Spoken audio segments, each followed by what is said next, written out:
activer ta destinée. Tout le monde dit deux mots, ils ont sonné dans la terre. Ils sont activés.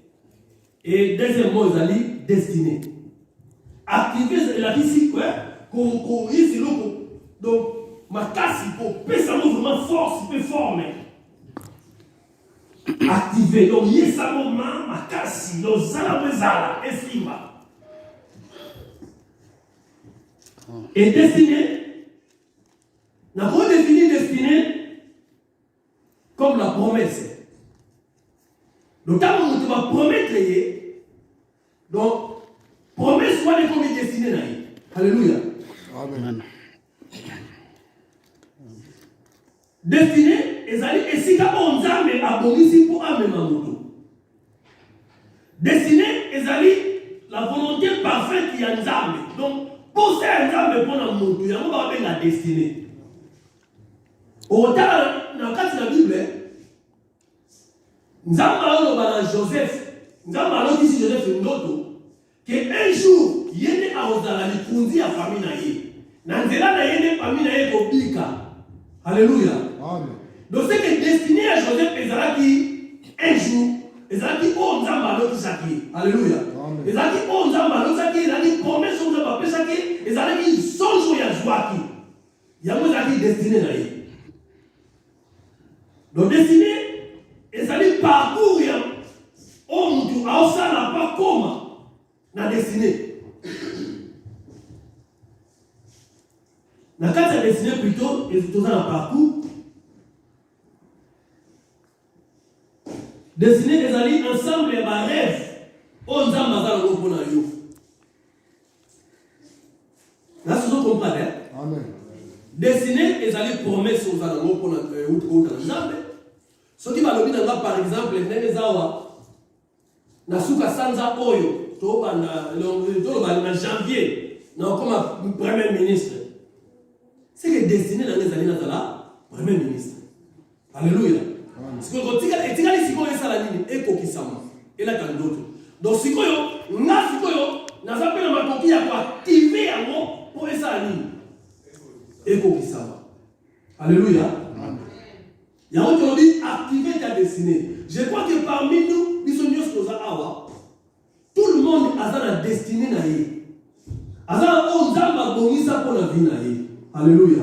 Amen. Tout le monde il a quatre traditions à mon à la destinée. Mais ça va te mener ma destinée dans le mot et donc qui s'amaté parce que la chose va activer à monter. Mais pourquoi l'autre dit tout le monde comment activer ta destinée.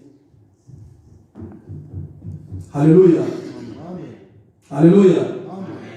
Oyebi na sena moyo oyo ezala batu mi balé o ba eshuwa kate. Na sena moyo na mokili. Ezala de batu mi balé ne bango ba eshuwa kate. Mutu alikoso eza nzambe. Nzambe eshuwa kate. Alléluia. Amen. Mutu mi balé eza mutu nyonso ko azana kondima. Toute personne qui a la foi dans le mot a échoué. Alléluia. Amen. Dans le but, il y a deux personnes qui ont échoué dans le mot. Il y a les personnes qui ont échoué. Nzambe a échoué. Et deuxième personne, ils allaient nous soit dans la foi, pas dans la conduite. Alléluia. Mieux pour la fin d'une chose que son commencement. Okomo banda mais loko leki motuya okoma na suka et biso nyonso ndenge toza awa lokola to ya mai sur lokola mokonzi pe mobikisi nzambe a préparé quelque chose pour la biso nzambe a destiné biso quelque part. Alléluia. Amen. Nzambe azana ba destiné oyo ya chakati na moko na biso mais comment l'activer to yo activer mon ennemi.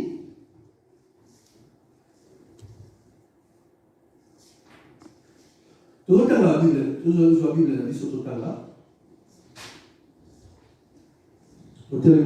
Bible, tout le 1 Samuel chapitre 9, verset 1 à 3, 1 à 9, puis tout le 1 Samuel chapitre 10, verset 1 à 3. Les témoins de font la bonne relation. Amen. Il y avait un nom de Benjamin. Et ça l'a dit dans mon tour, on a comment il y a Benjamin. Et dans mon cas, Benjamin. Nommé Kis.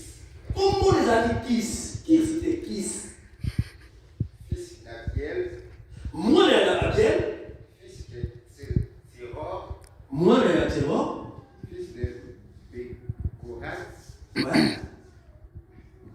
Continue. Nafiach. Oui, voilà ma descendance. Fils d'un Benjamin. Azaki moi il y a un mot qu'à Benjamin. C'est un homme fort et vaillant. Azaki Mutamakasi. Et vaillant. Ouais. Il avait un fils du nom de Saoul. Azaki na mwana moko na kombo ya Saoul. Jeune. Azaki très jeune. Peki toko boga. Plus beau qu'aucun des enfants d'Israël. Mwana mo azaki kitoko koleka bana nyonso ya Israël na tawana. Et les passants de tous de la terre. Donc alekaki ba mboka mobimba pe na mulai. Les ânesses de Kis. Pe ba mpunda ya papa na ye Kis. Père de Saoul s'égarèrent. Bapunda ya papa na ye ebe kobunga. Et Kis dit à Saoul. Mais papa na Saoul a dit kolobela moi na Saoul. Quand avec toi l'un de tes serviteurs Zwa mosali moko kata basali. Va et cherche les ânesses. Kengo kenena ye koluka bapundo babungi. Il passa par la montagne de Frani. Et babe koteleka na montagne Ephraïm. Et traversa le pays de Shalisha. Babe koleka na mboka Shalisha. Sans les trouver. Pe bamonaki babunda wana te. Ils passèrent par le pays de Shalim. Babe koleka lisusu na mboka ya Shalim. Et elle n'y était pas. Bamonaki pe bamokaka te. Il parcourut le pays de Benjamin. Babe koleka su na mboka ya Benjamin. Et ils ne le trouvèrent pas. Pe bamonaki bango te. Ils étaient arrivés dans le pays de Souf. Pe babe okoma na mboka Souf. Alors que Samuel dit à son serviteur qui l'accompagnait. Pe Saoul aye koloba na mosali po babe kotambola na ye. Viens et retournons. Yaka tozonga na biso. De peur que mon père, oubliant les ânesses, noki te papa na biso na ngai abosana kokanisa mpunda ko babungi ne soit en peine de nous. mais akoma siko kokanisa nde ngai biso. Le serviteur lui dit. Pe serviteur alobi na ye boye.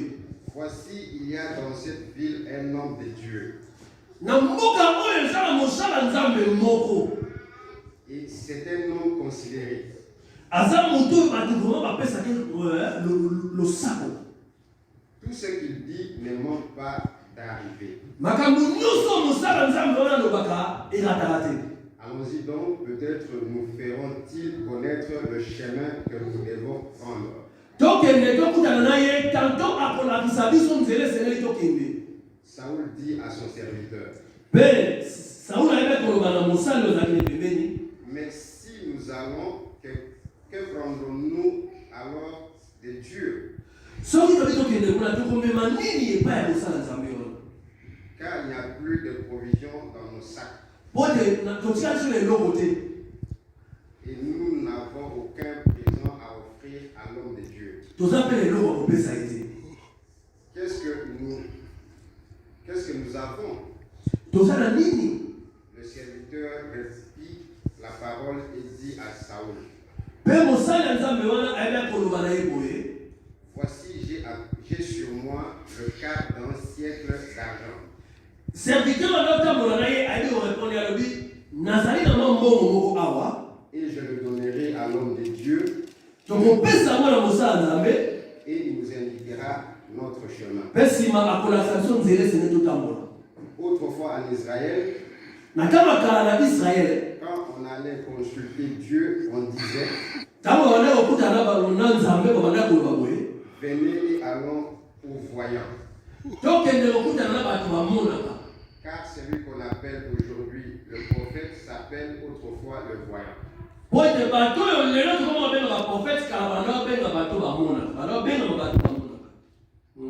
Chapitre 10, verset 1 à 3. Passez à 7, on va dans la mission.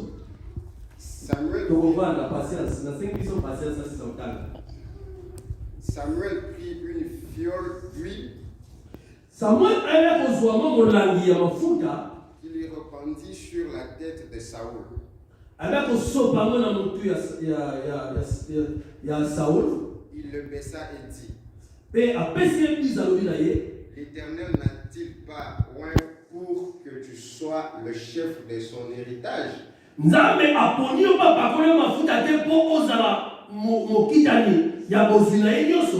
Aujourd'hui, après m'avoir quitté, tu trouveras 2 hommes près du sépulture du Rachel. Lelo kaka sima na okabwana ngai okutana na batu moko mibale pene ya tombo ya Rachel sur la frontière de Benjamin. Pembeni ya frontière ya Benjamin. À Tetsach donc. Oui. Dans mboka wana. Ils te diront les ânesses que tu es allé chercher sont retrouvées. Et voici ton père ne pensant plus aux ânesses. Mais il est en peine de vous et dit: que dois-je faire au sujet de mon fils? De là, tu iras plus loin. Et tu arriveras aux chaînes de Tabor. Où tu seras rencontré par 3 hommes, notamment vers Dieu à Bethléem. À Bethel.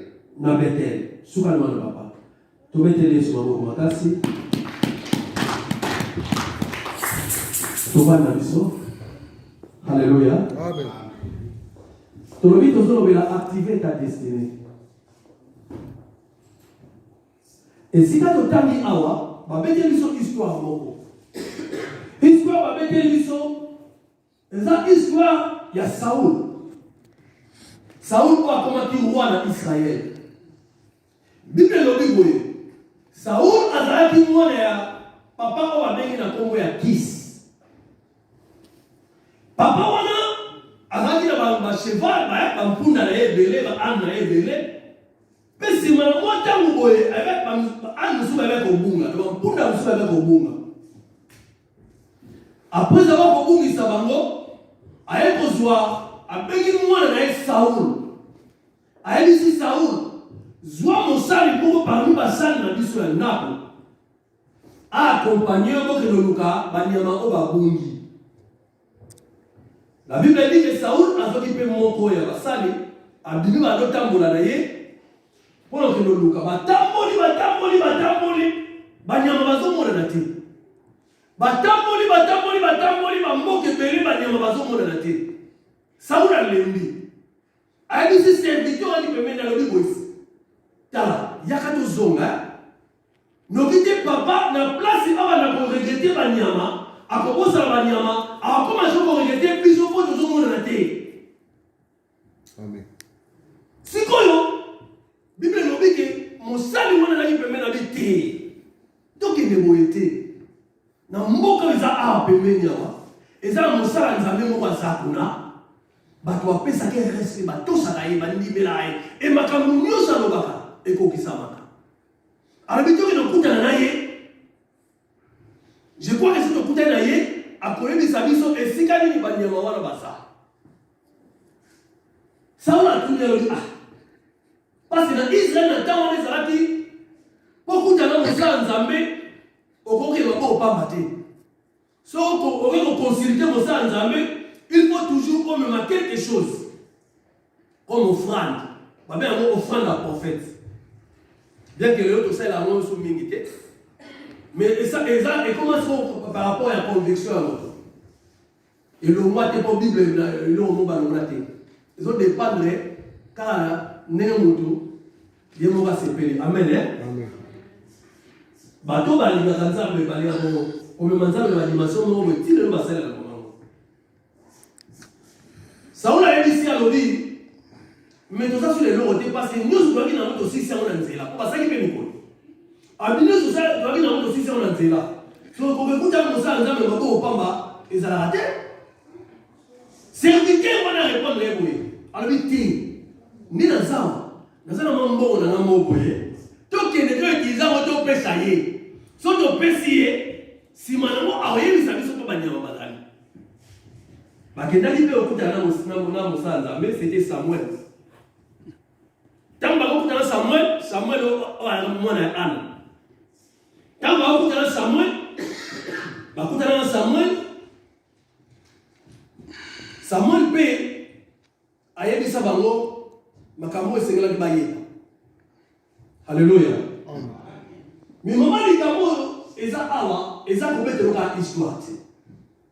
Bible makambo nyonso bakoma na Bible, eza pour servir biso modèle. Et ça peut être à biso va autre faire sima lo lengeni c'est biso pour vivre. Alléluia. Oh nous va comment la Bible là. Quand on annonce la Bible, les gens va livre ça la tellement belé. Les noms Bible tient dans 66 livres.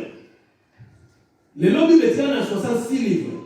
Mais avant, les gens va livre belé dans 4 ans. Mais ma tria les 66 livres, il a dit vraiment inspiré. Il y a un le tournant de la Bible. Allez, tournant au salaire. Alléluia. Le tournant de la bibliologie. Mon côté de la bibliologie, le tournant de la Bible, Outawapi. Nana comment la Bible, ma livre, la Bible, livre, nana comment, on les a mon côté de la le tournant de la alors, on va dire qu'on va la Bible, et ça peut servir de son modèle. Ce qu'on dit au réussir dans la vie, c'est que les enfants obéissent seulement à la parole de Dieu. Ce qu'on obéit à la parole de Dieu, on met la loi en application dans la vie. David a lobby, depuis la salle, moi, la moquette, n'a collé. N'a pas de juste un mot à l'abandonner. Nous avons payé mon poison là-bas. Alors, il a Josué 1, verset 8. Alors que ce livre de la loi ne s'éloigne point de ta bouche. Médite-le jour et nuit. Alléluia. Amen. Que ce livre de la loi ne t'éloigne point de ta bouche. Médite-le jour et nuit. Pour agir fidèlement. C'est alors que tu auras du succès. C'est alors que tu réussiras dans tes entreprises. Alléluia.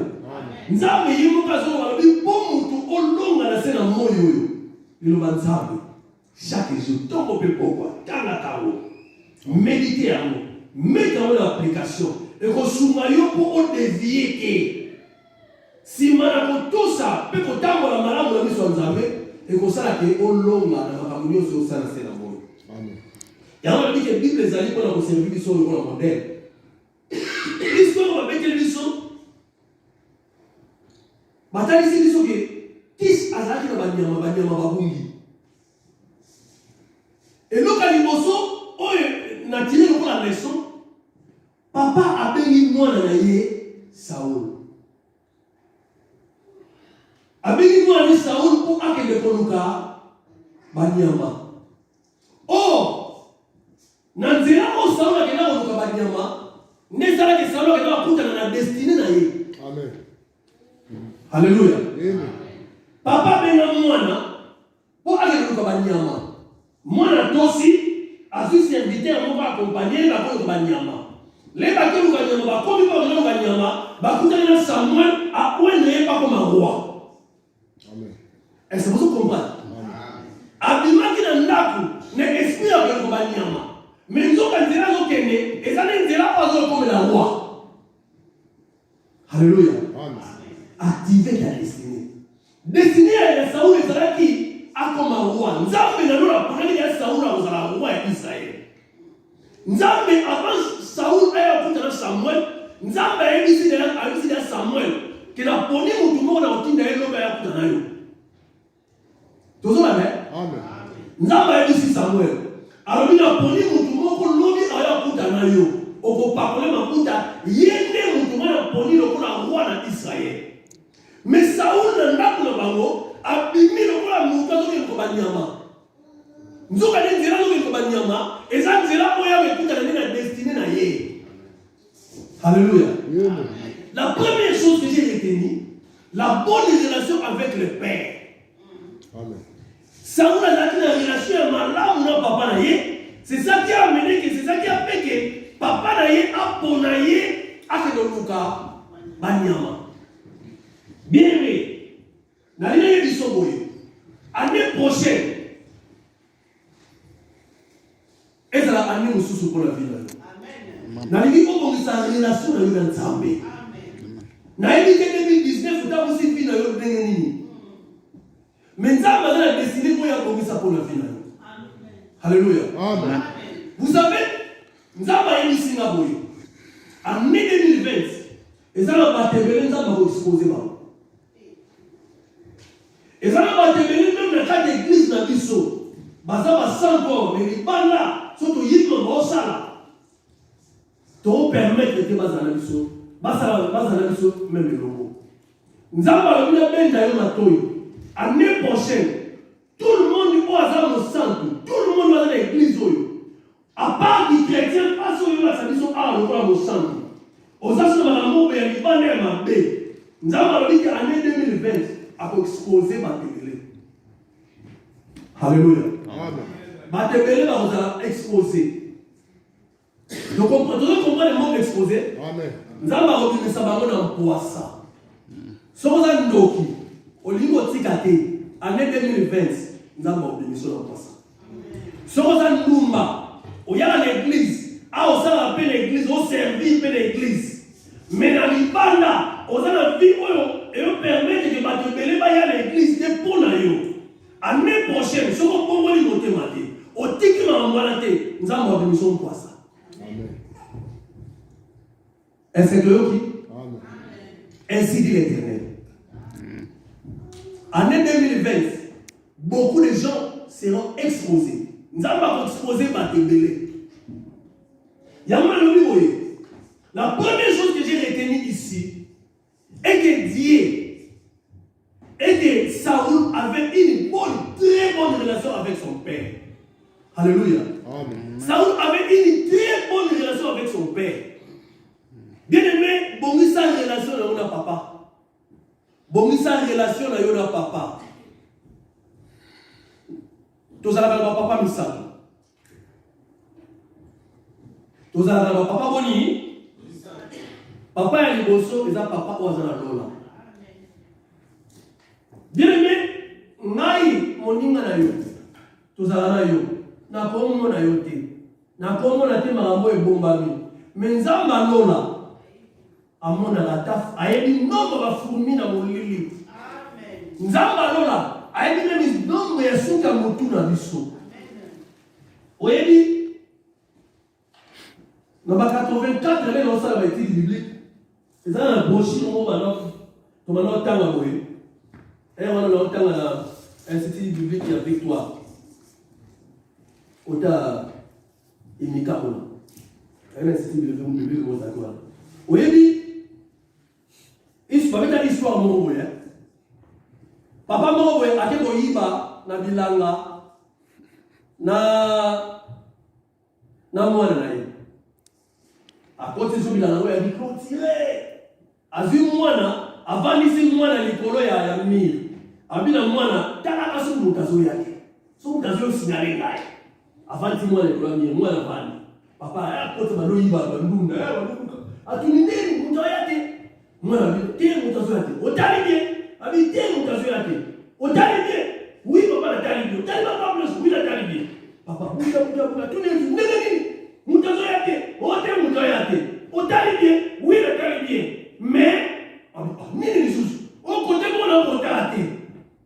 Ni wapi? Ona likolo eske likolo zo mona te. Papa si ba bandunda boye. Le mwana lo bimongo. Papa kidisi bandunda. Aye azi mwana akiti mwana. Basi ndio wake. Mwana te ya papa na yeye. Alasi papa ke ataba tunasema mwana zo mwana te. Mais du coup, moi, alléluia. Amen. Et c'est très important, on a une bonne relation dans Nzambe. On a Père, le Père céleste. Réparer. Bon, ça, on a l'année prochaine. Nicolas est bien nommé. On a dit plus, toujours, il y a un bon année plus, on a des vers destinés dans le biseau. Qui vont pas que Zoya. Place Nzamba, bon, ça pour la yo. On s'en va permettre. Alléluia. Amen. Bah, qui est le ballon le ballon dans la Suède, université, bazo qui pour atteindre destiné d'ailleurs. Alléluia. Alléluia. Amen. Bah, mais chaque maman bazo kola, malem, qui vont moi les autres qui ont bazo kende. Vous avez une bonne relation, na papa. L'année prochaine, je te conseille mon frère, ma soeur. Bon, ça relation dans notre famille. Dans le but de papa misato. Deuxième papa a boti yo. Na bonde la yo oza awa. Si vous avez une relation malade, vous avez parents na yo, s'il te plaît. Après kids. Benga bango. Même vous avez l'autre vous avez fait. Benga bango. Réparer. Maman, papa, vous les misanga. Na musika na dadi na bino. Mais na zaka mwana na bino. Na momo na lelo ba pesa bino te. Mais na promettre bino Nicolozoya sous la zuine en pesa. Alléluia. Zala na bonne relation na papa boti na yo. Tant que la père na côté biologique, toujours le papa karaté que bazana papa na maman. Oh, papa na maman zeloko.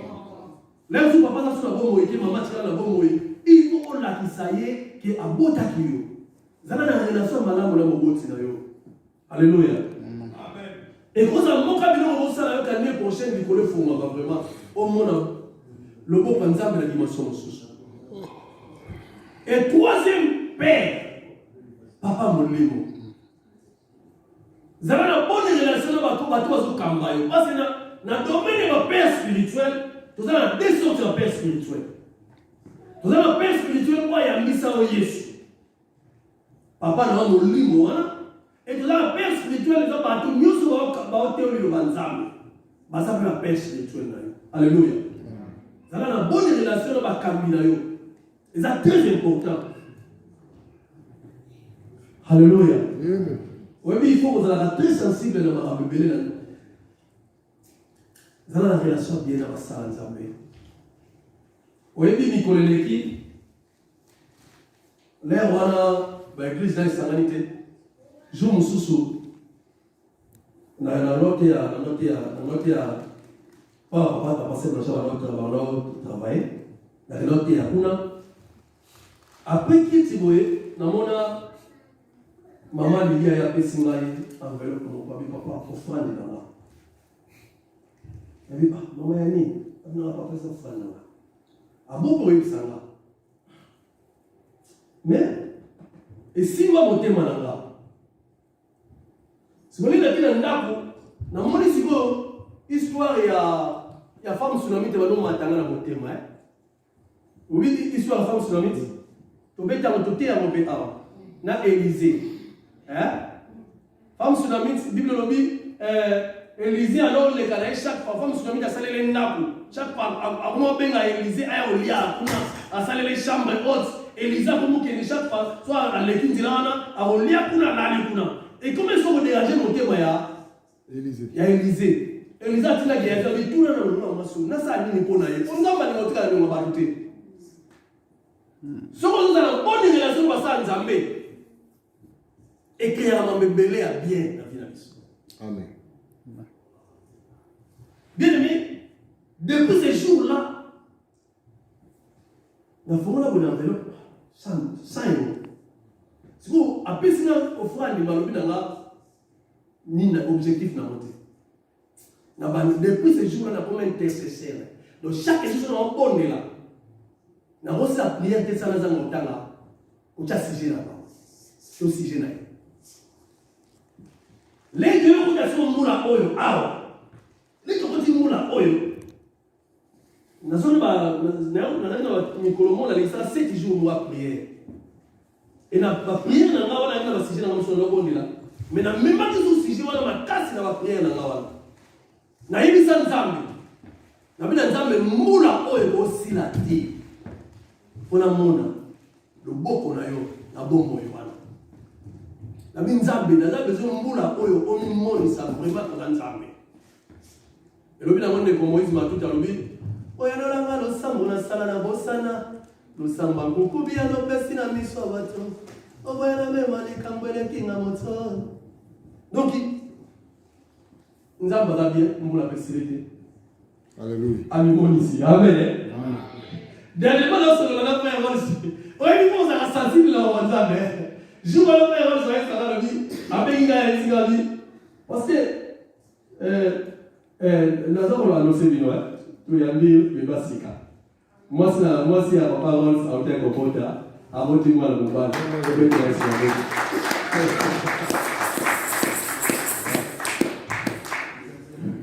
Frère, ça fait gagner.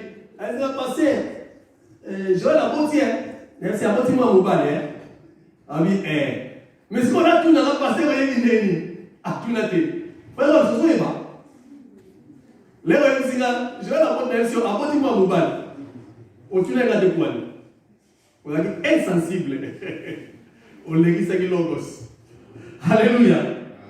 Bien aimé, et ça très important. Au début dernièrement, frère Claude est là. L'air, maman qui mire à Botaki.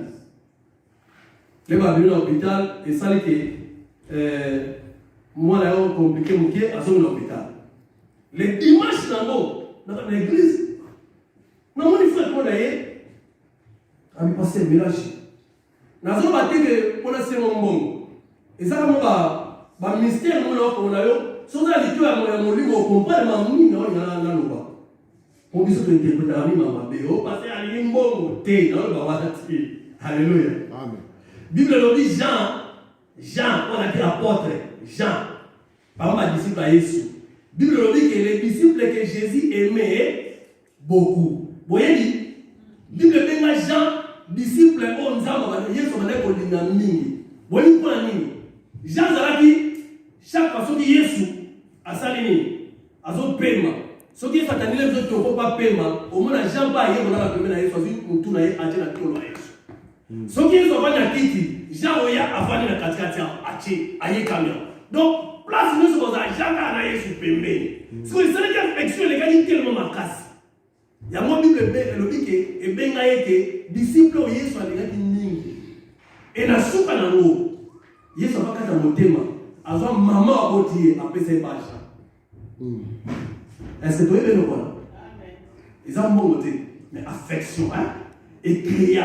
Ils sont maman après ses pages. Le gars fils, voici ta mère. Amen. Femme, voici ton fils. Amen. Bible nous depuis mon coloana, quand on est dans Golgotha, Marie a fait dans Joseph T.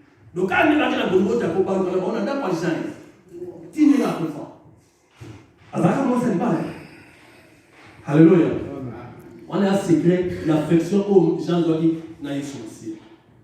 Nous n'avons pas joué à frère Claude. Nous n'avons pas fini.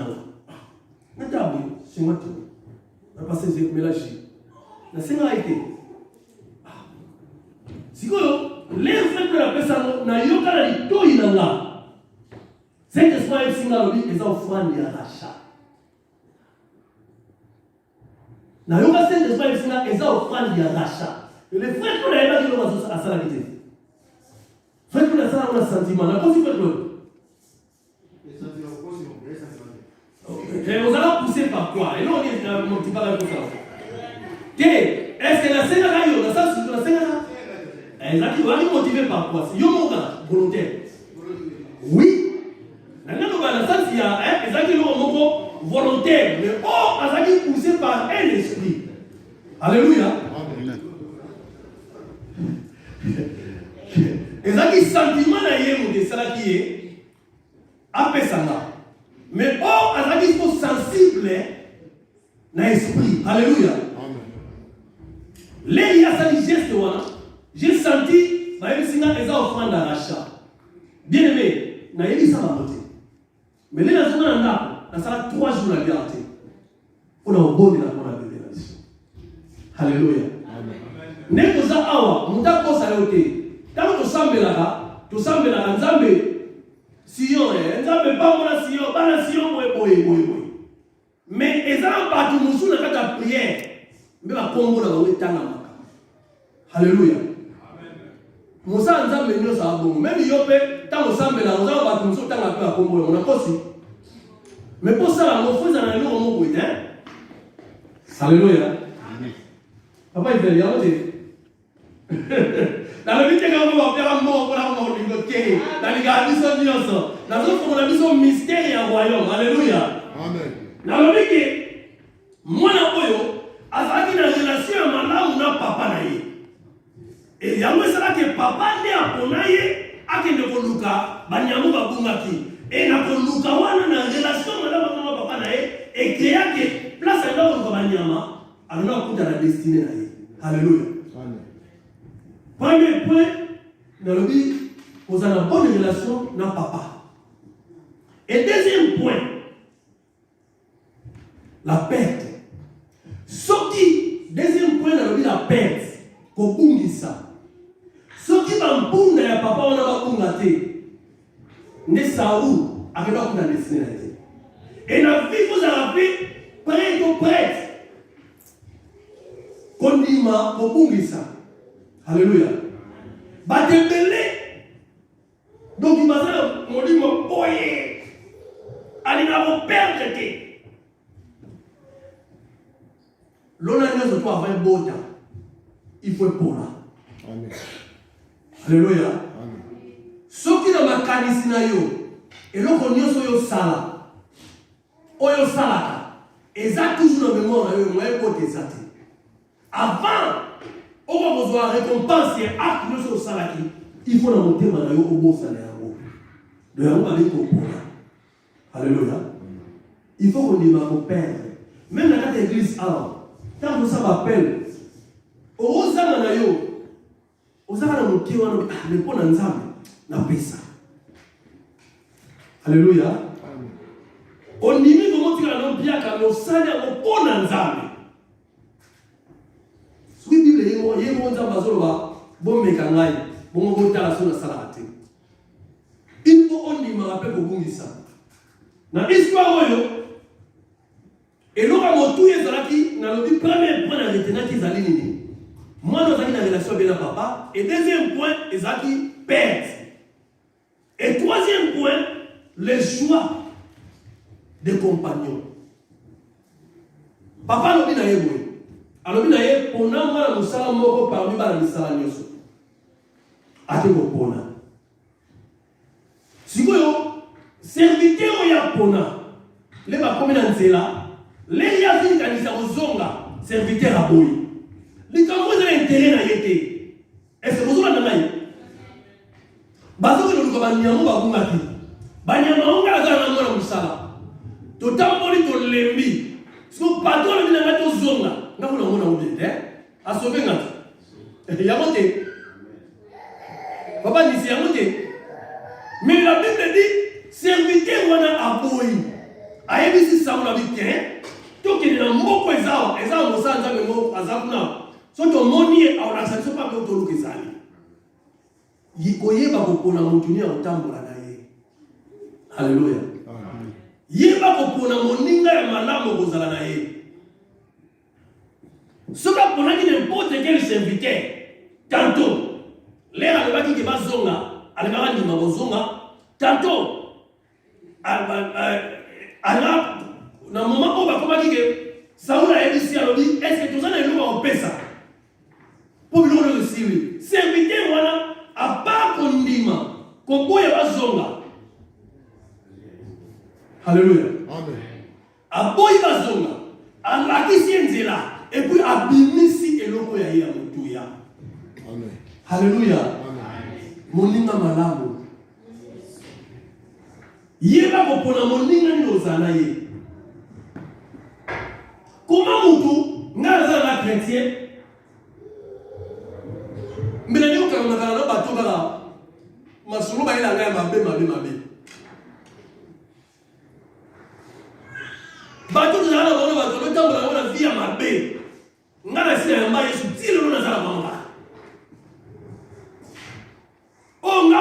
il a gagné la banque. Si vous avez gagné la banque, un jour, vous avez alléluia. Amen. Bien aimé, il va vous prendre moninga malamu zanaï. Moninga oyo après ce conseil à malamu. On va dire ma coquille, on sait ma belle sur le moment qu'il cambo, on sait les ama. Alléluia. Amen. Dans le milieu, première chose, pour activer les ciné nayo, et ça vous avez une bonne relation avec papa. Papa lola, papa ou abotio, papa nayo, na basala nzambe. Et deuxième point, dans le but, pour activer les ciné nayo, et sengeli on n'y m'a pas qu'on perdre, n'y m'a pas qu'on bungisa. Et troisième point, dans le but, qu'on y va reprendre mon ninga ya malamu. Alléluia. Amen. Et quatrième point, directif de Dieu. Yeba koyoka nzambe. Nzambe akamba yo nzambe ataliso nzela nye sengeli yo kende. Kolinga wate ba mbona osala mauna yo, osala nga na sentiment na yo. À chaque fois que vous avez besoin de quelque chose, tout n'a qu'à Zoite un bobo de là. Nzamba lobi dans Jérémie 33:3. Invoque moi je ferai quoi? Je te répondrai. Invoque moi je ferai quoi? Je te répondrai. Vous avez invoqué.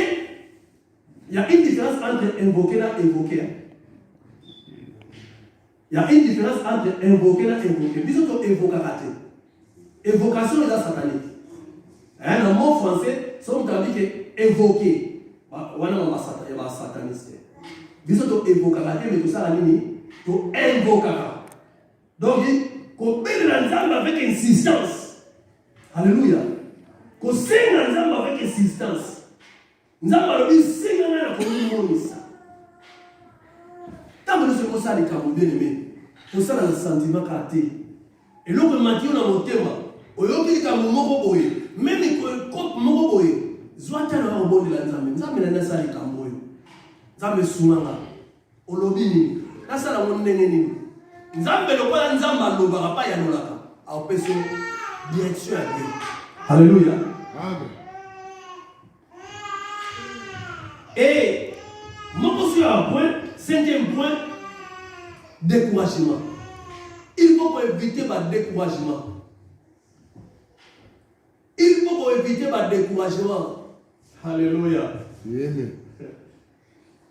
Il faut éviter le découragement. Saoul Azokende a commis un zéla à Lembi. Nana commis la destinée n'a été. Et l'on va venir là qu'on a azuité. Mais à Lembi. Bien aimé, ce qui nous a passé à la kio. Ce qu'on sait, nous, on dit que c'est un lame. Même ça, ça doit être si maté pour décourager. Foncez. Alléluia. Ce qu'on sait, c'est un lame. Même au moment où ça a dit qu'on décourage, il faut toujours foncer. Découragement. Et ça va arme à diable. Ce qui Saoul a dans le serviteur, malade, on peut mettre à été. Le légat découragé.